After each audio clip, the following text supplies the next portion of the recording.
There's the other question about the HPV vaccine, which is perhaps the only one in the world that can help you prevent cancer. In India, cervical cancer is one of the biggest killers of women and also detected very late because Indian women tend not to go for regular checkups. What is your recommendation on the HPV vaccine? Should we give it to our teenage daughters? At what age? Yes, I recommend it completely. In fact, I was on the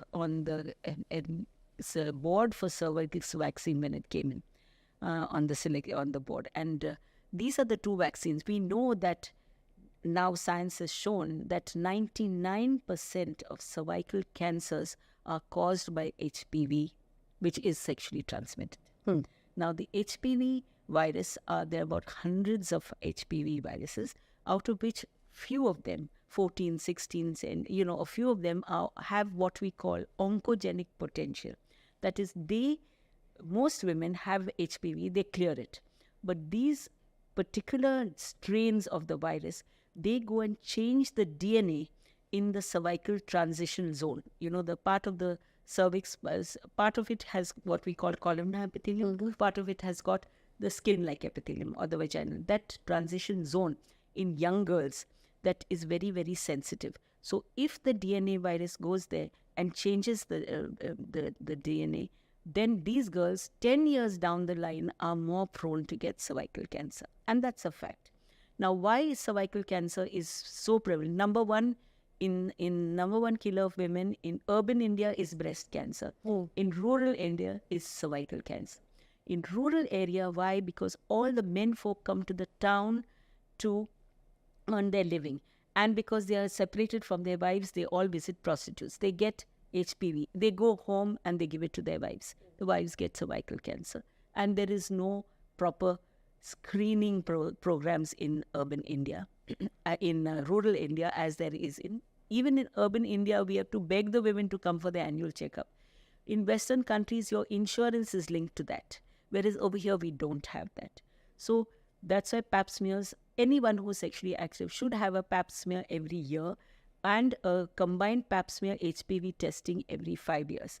So there comes in there are two cancer and two HPV, anti-HPV vaccinations which are available in India. One is Cervarix, the bivalent, and the other one is the quadrivalent or Gardasil.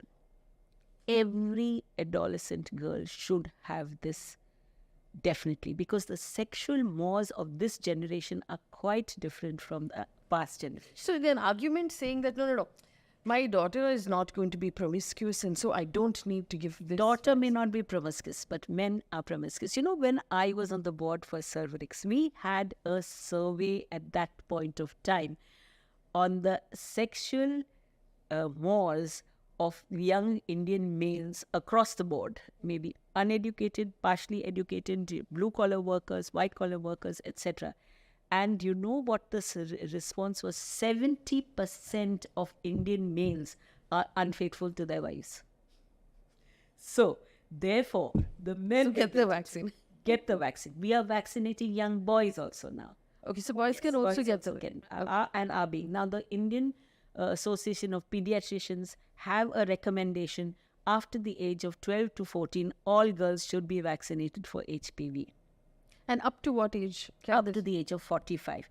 Why? Because even though it's no point when you're already married, etc., and then getting that, because you may be exposed already. But at the same time, genital warts, vulval warts, etc., they are cured by. You don't get that if you have the vaccine. So we give it right up to the age of 45. There are 3 doses, yeah. It's expensive. It's expensive? It's expensive. But the government is now pushing. The government is pushing for 2 doses, yeah. For 2 doses.